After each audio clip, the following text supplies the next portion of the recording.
Olá, amigos e amigas da nossa série Camille Flammarion, Poeta dos Céus. Sejam muito bem-vindos a mais um episódio dessa história em que conversamos, comentamos e aprendemos sobre a vida do poeta, espírita e astrônomo francês Nicolas Camille Flammarion. Chegamos ao episódio 34 da nossa série e vimos anteriormente a publicação do livro A Pluralidade dos Mundos Habitados, como a publicação dessa obra favoreceu a demissão de Camille do Observatório de Paris e os novos rumos que a sua carreira tomou quando ele adentra o Departamento das Longitudes para calcular as longitudes celestes de alguns astros, especialmente da Lua, sob a proteção de alguns amigos astrônomos que também eram inimigos ou rivais, melhor dizendo, de Urbain Le Verrier.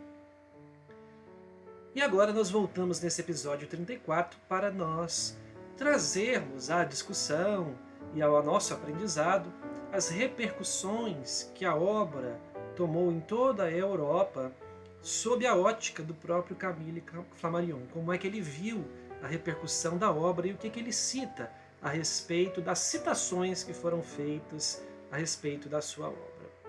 Então, ele acaba por fazer, inclusive, uma lista dos principais artigos que foram feitos comentando a sua obra, e a lista é imensa.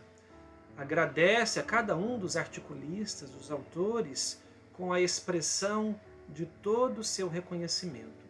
Ele gostava que a sua obra fosse comentada e discutida em todos os círculos acadêmicos, nas publicações de ciência, de filosofia, de religião, nas publicações do dia a dia, enfim. O que ele estava interessado mesmo era que a obra atingisse o maior número de pessoas, esclarecendo as pessoas sobre a verdadeira astronomia. A sua obra ela acabou transcendendo as fronteiras da França e foi ter artigos comentando a sua publicação na imprensa inglesa, na imprensa alemã e também até na imprensa americana. Todas elas sendo muito generosas nos comentários, segundo Camille, com a sua própria obra. Mas nem todos os comentários, como nós vamos ver um pouco mais adiante nesse vídeo, eram comentários elogiosos. Nós vamos ver que alguns membros da Igreja Católica fizeram críticas extremamente violentas e agressivas à obra, assim como aconteceu com Galileu, que trazia uma ideia nova sobre a movimentação dos astros e a posição da Terra no universo. Nós vamos ver que essa questão de que a Terra é apenas mais um astro dentro da imensidão do universo acabou também incomodando a direção da Igreja Católica no século XIX, e isso fez com que esses autores desses periódicos católicos fossem críticos ferrenhos dessa publicação de Camille Flammarion. Mas ao lado dessas críticas, o agradecimento de Camille foi imenso a todos esses escritores célebres que comentaram a sua obra positivamente, todos os grandes sábios, filósofos, cientistas do século XIX que estavam de acordo com as suas ideias, incluindo então um pedagogo chamado Allan Kardec. E muitos desses sábios, incluindo Allan Kardec, dedicaram a honra de dispensar verdadeiros estudos sobre a obra de Camille Flammarion. E ele reconhece isso, que esses sábios me dedicaram, me dispensaram a honra de seus comentários profundos a respeito da minha obra, A Pluralidade dos Mundos Habitados. Para Camille Flammarion, era impossível discorrer sobre todos esses comentários de uma só vez, de modo então que ele nos traz a citação de alguns comentários que mais o marcaram. E ele destaca inicialmente dois comentários de dois autores da época. O primeiro era de Henri Martin, um historiador francês. E o segundo era do nosso querido Hippolyte Léon Denisard Rivail, conhecido também como Allan Kardec. Então vejamos o que Henri Martin escreveu sobre a obra de Camille Flammarion em um artigo publicado na revista Le Siècle, O Século, que era uma revista muito conhecida à época no século XIX, na França. Monsieur Flammarion, colocou a mão em um ramo mestre da árvore do conhecimento, no qual talvez fosse o mais urgente colocar seus frutos ao alcance de todos. Então esse comentário de Henri Martin foi um que tocou especialmente o coração de Camille, pela importância de Henri Martin, pela importância da revista Le Siècle e pela gentileza do comentário.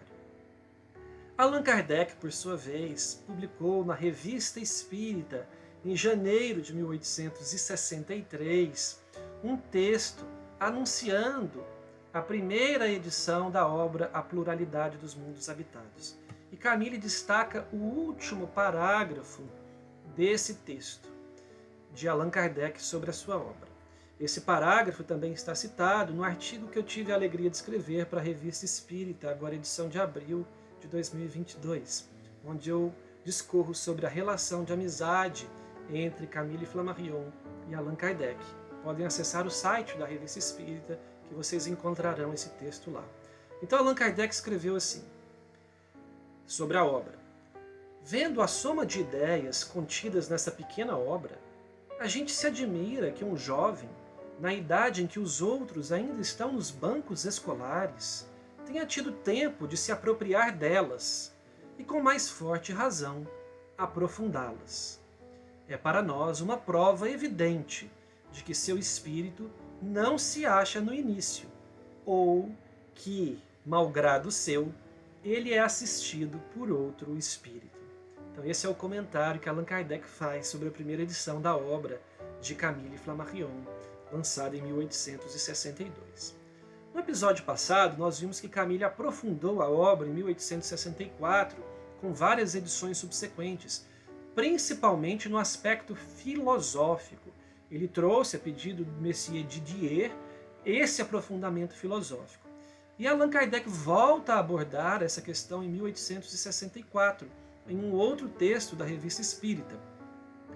Nossos leitores se lembram de uma brochura sobre o mesmo título, A Pluralidade dos Mundos Habitados, publicado pelo Sr. Flammarion, da qual demos notícia com um merecido elogio na Revista Espírita de janeiro de 1863. O sucesso do opúsculo levou o autor a desenvolver a mesma tese em obra mais completa, na qual a questão é tratada em todos os desenvolvimentos que comporta, do ponto de vista da astronomia, da física e da filosofia natural. Nessa obra é feita abstração do espiritismo, do qual não se fala, e por isso mesmo, tanto ele se dirige aos incrédulos quanto aos crentes. Mas, como a teoria da pluralidade dos mundos habitados se liga intimamente à doutrina espírita, é muito importante vê-la consagrada pela ciência e pela filosofia. Sob tal aspecto, a notável obra de ciência tem seu lugar garantido na biblioteca dos espíritas. Então esse é o comentário que Allan Kardec faz sobre a nova edição ampliada filosoficamente de 1864. Mas, de todos os testemunhos lisonjeadores sobre a obra, o que mais impressionou e emocionou Camille Flammarion foi o testemunho e o comentário do grande escritor francês Victor Hugo para os franceses, cuja obra mais conhecida da literatura mundial é a obra Os Miseráveis, inclusive com versões cinematográficas, mas Victor Hugo também está presente na literatura espírita. Além de realizar várias sessões espíritas com mesas girantes, psicografia e psicofonia durante seu exílio da França, ele também escreve, através da médium Zilda Gama, divinos e maravilhosos romances que vale a pena a leitura. Zilda Gama e os romances de Victor Hugo. Mas então Victor Hugo escreve uma carta pessoal a Camille Flammarion, no dia 17 de dezembro de 1862. E ele escreve assim: eu disse, falando de Deus nas contemplações. As contemplações, Les Contemplations, é uma obra de Victor Hugo, uma obra de literatura de Victor Hugo que está disponível na internet para compra, tanto em francês, como em inglês, como em português. As Contemplações. Também é mais uma obra da safra literária de Victor Hugo. Eu disse, falando de Deus, nas Contemplações. Ele se apropria, a cada estrela, uma humanidade. Penso como você. Agradeço e parabenizo pelo seu trabalho. Os assuntos de que tratas são a perpétua obsessão dos meus pensamentos, e o exílio só aumentou essa meditação em mim, colocando-me entre dois infinitos, o oceano e o céu. Sinto-me em íntima afinidade com espíritos como o teu. Seus estudos são meus estudos. Sim, penetramos no infinito. Este é o verdadeiro uso das asas da alma. Foi isso que Victor Hugo escreveu para Camille numa carta pessoal que nós tivemos acesso. E como não ficar emocionado, escreve Camille, né? E como não me emocionar lisonjeado pela nomeação que Victor Hugo faz novamente a Camille Flammarion na sua penúltima obra, chamada Postscriptum de ma vie. O postscript da minha vida, também disponível como uma obra da safra literária de Victor Hugo. Nessa obra, Postscriptum de ma vie, Victor Hugo vai escrever: mas além do mundo dos planetas, existe o mundo das estrelas. Além do mundo das estrelas, existe o mundo das nebulosas. Quem sabe onde a observação humana vai parar? De Francoeur a Flammarion, o telescópio fez as estrelas subirem de 60 para 100 milhões. Então ele vai dizer que a obra de Flammarion, juntamente com as observações astronômicas, vão abrir os horizontes universais para o ser humano, aumentando o universo conhecido e trazendo possibilidades infinitas de discussões filosóficas e até mesmo discussões espirituais. Lembro que Camille nasceu no mesmo dia também que Victor Hugo. No episódio passado nós vimos que ele nasceu no mesmo dia que François Arago, mas também nasceu no mesmo dia que Victor Hugo, no dia 26 de fevereiro. Quando Victor Hugo retorna à França, quando esse poeta imortal retorna à França após a queda do Império, Camille manteve contato estreito com ele, manteve uma amizade estreita com Victor Hugo e reconhece a paixão que ele tinha pela astronomia, pela real astronomia, pela astronomia viva, a ciência do presente, do passado e do futuro. Aquela que trazia a ideia de que o tempo simplesmente não existia, de que o tempo era um contínuo, de que muitas humanidades habitavam o espaço e o infinito, e que eram essas humanidades nossos irmãos, filhos do mesmo Criador. Mas uma das maiores satisfações de Camille também foi ver a sua obra traduzida para os principais idiomas da Europa e fora da Europa. Então nós vamos reconhecer, identificar que a obra A Pluralidade dos Mundos Habitados foi traduzida para o alemão, para o inglês, para o espanhol, para o português, para o italiano, para o russo, para o dinamarquês, para o sueco, para o polonês, para o tcheco, para o árabe, para o turco e até mesmo para o chinês. E, surpreendentemente, até mesmo para Camille Flammarion, a obra foi traduzida para a linguagem dos deficientes visuais. Então ele fica muito feliz que a sua mensagem sobre a pluralidade dos mundos habitados agora poderia alcançar muitos corações, extrapolando as fronteiras da França. Aliás, para ele, a astronomia estava acima da política. E as divisões humanas, quaisquer que fossem elas, são completamente estranhas à astronomia.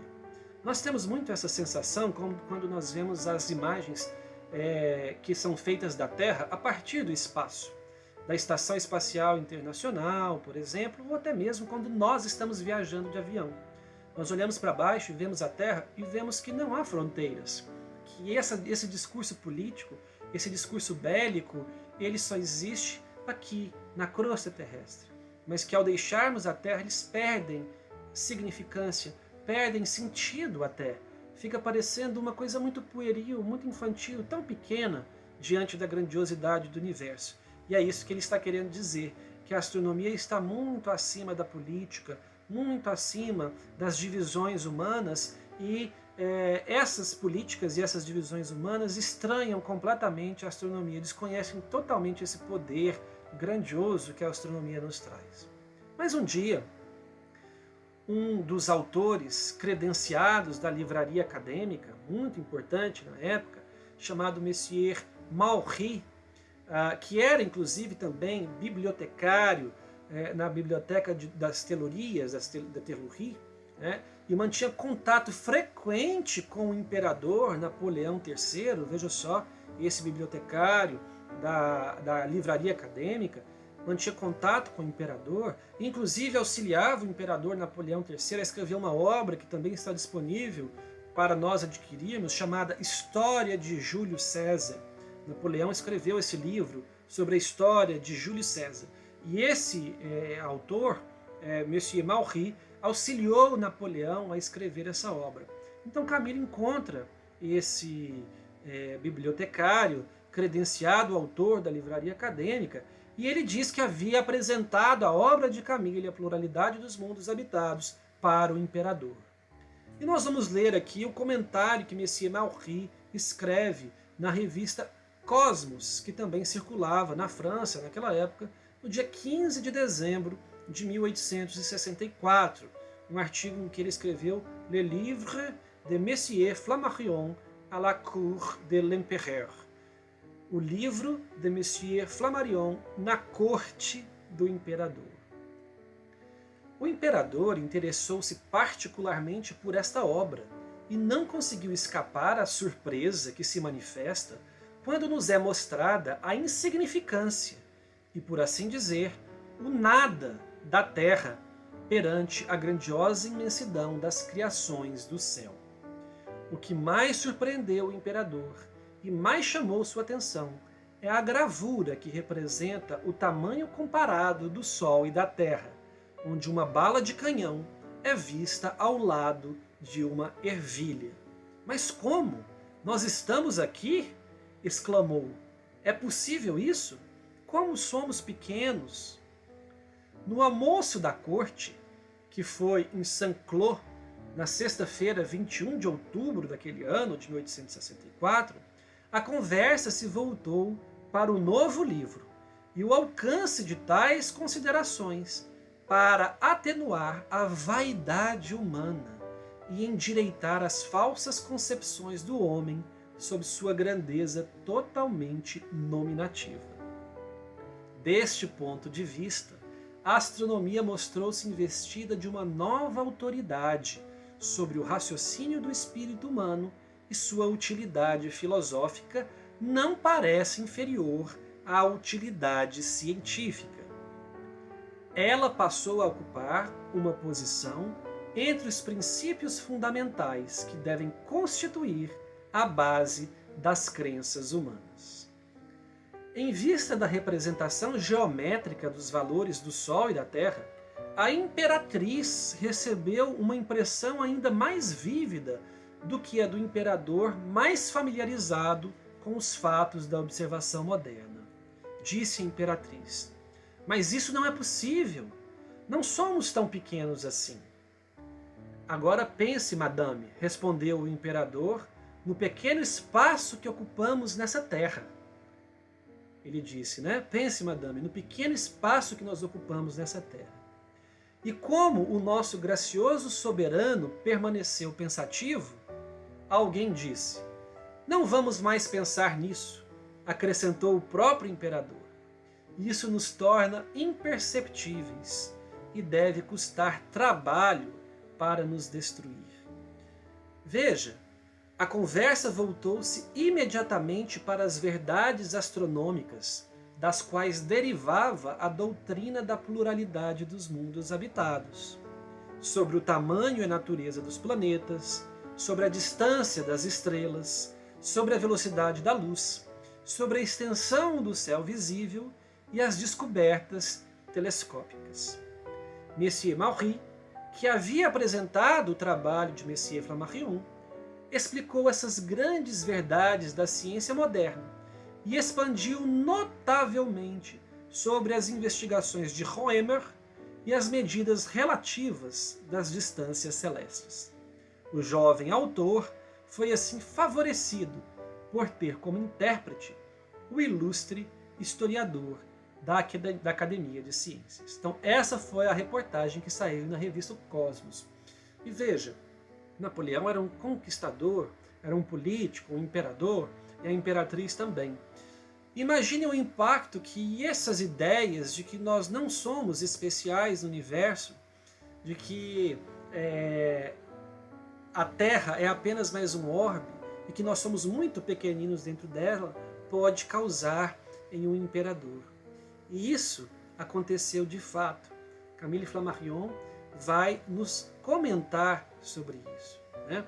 E olha só o que Monsieur Marie oferece a Camille. Camille trouxe essa história na íntegra, porque posteriormente ele encontra Monsieur Marie dentro da livraria Didier. E esse Monsieur Marie deu a honra de acrescentar que, se Camille quisesse, ele lhe apresentaria ao imperador e à imperatriz. Mas o comentário de Camille é muito sábio e muito pertinente. Abre aspas. Desprovido então, como hoje, de qualquer ambição, e puro republicano que eu era, recebi o convite sem entusiasmo e respondi, agradecendo-lhe, que voltaríamos a falar nisso um dia desses. Então ele recusa ser apresentado ao imperador, ele não tinha esse interesse, essa ambição ou essa vaidade.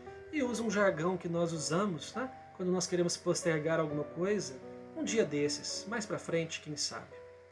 Mas, como eu disse no começo da nossa apresentação, o livro de Camille também foi criticado pela Igreja e agora também pelo governo napoleônico. Nem tudo era cor-de-rosa quanto ao êxito do livro. Fui atacado por uma parte das publicações ultraclericais e, por outro lado, pelos amantes e defensores do trono napoleônico, que violentamente insultaram meu sentimento de horror contra as conquistas do sabre. É porque na obra Camille vai descrever uma parte em que ele é absolutamente contrário à guerra. Então, o governo napoleônico violentamente insultou o sentimento de horror que ele tinha contra as conquistas do sabre e contra a mentalidade humana geral, criada por um longo atavismo da escravidão. Isto porque eu havia escrito em meu livro, Vou ler um pequeno trecho do livro, já nos aproximando do fim do capítulo, para que nós possamos entender qual trecho é esse em que Camille critica a guerra. E eu já venho comentando nos nossos episódios, e citei vários exemplos ao longo das nossas gravações, de como ele tinha esse horror à guerra. Era uma característica marcante na personalidade de Camille Flammarion. Então ele escreveu na obra A Pluralidade dos Mundos Habitados, com 18, 19, 20 anos de idade. Daí a surpresa que Allan Kardec comenta que um homem tão jovem está escrevendo coisas tão profundas com ideias tão profundas. Os homens, que já estão à frente do combate perpétuo ao qual os seres vivos se entregam na Terra, levaram ao extremo essa lei desastrosa, voltando-a contra si mesmos.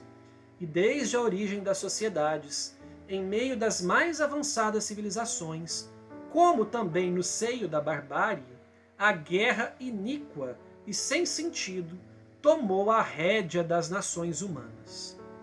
Vocês acreditarão nisso, populações pacíficas do espaço? Ele faz como se estivesse perguntando a uma outra civilização. Vocês acreditam nisso, populações pacíficas do espaço, que aqui nesse mundo há guerras e destruição mútua? O homem chegou aqui a tal aberração, que ele fez uma deusa da guerra, endeusou a guerra, a quem ele adora. Sim, os habitantes da terra contemplam com veneração aquele faminto deus da guerra. E por convenção mútua, eles dão a palma da honra e o diadema da glória para os mais cruéis entre eles, e cuja habilidade é a maior na carnificina. Esse é o nosso mundo. Glória a quem empilha os cadáveres nas planícies avermelhadas. Glória ao que enche as covas. Glória àquele cujo ardor frenético faz o maior número de tigres recrutar em torno de sua bandeira sangrenta e faz com que hordas de carrascos marchem sobre o ventre das nações despedaçadas. Então Camille não economiza na crítica à guerra nessa obra. E o governo napoleônico, que tinha base do seu poder político e do seu poder militar nas guerras, obviamente, acaba ficando incomodado. Tanto é verdade que o próprio Camille confessa. Desnecessário dizer que isso não era uma maneira muito inteligente de me aproximar do imperador e do poder naquela época. Mas, naquela época, abrindo aspas para Camille, em pleno regime napoleônico, essas palavras eram mal vistas pelos poderosos e pareciam manchadas de perigosa independência. Mais tarde, fui classificado, de resto com razão, no número dos apóstolos do pacifismo. E embora não estivesse filiado a nenhuma sociedade, eles me obrigaram a assistir a mais de um congresso sobre a paz, especialmente o de Lausanne, em 1869, no qual tive a honra de encontrar Victor Hugo. Então, nesse congresso, ele encontra pessoalmente Victor Hugo. As ideias de paz geral e arbitragem pareciam então muito distantes de uma realização possível.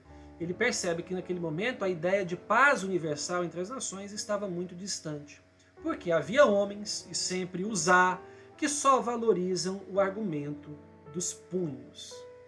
Ele destaca isso. Sempre haverá aqueles homens que querem a briga e querem a guerra. Por outro lado, é certo que para serem eficazes, essas ideias de implantação da paz devem ser pregadas da mesma forma na França como em outros países, e devem ser difundidas simultaneamente a todos os povos. Não adianta que a ideia seja pregada apenas no coração e no seio de um povo. Deveria ser difundida simultaneamente na mesma intensidade no coração de todos os povos. E aí sim, as fronteiras, como nós a conhecemos, seriam banidas da face da terra e nós nos consideraríamos apenas um povo só, uma humanidade terrena apenas. Foi o que fez meu livro ao difundir um conhecimento único e simultâneo dentre as várias nações, cuja primeira tradução estrangeira foi uma tradução alemã. Então nós encerramos por aqui esse capítulo trazendo essas impressões de Camille sobre a sua obra, sobre os comentários que eram feitos a respeito de sua obra, comentários de Allan Kardec, comentários de Henri Martin, comentários do grande Victor Hugo e até mesmo do imperador Napoleão e de sua esposa, a imperatriz. Nos vemos no episódio 35 da nossa série Camille Flammarion, o Poeta dos Céus. Um grande abraço a todos e fiquem com Deus.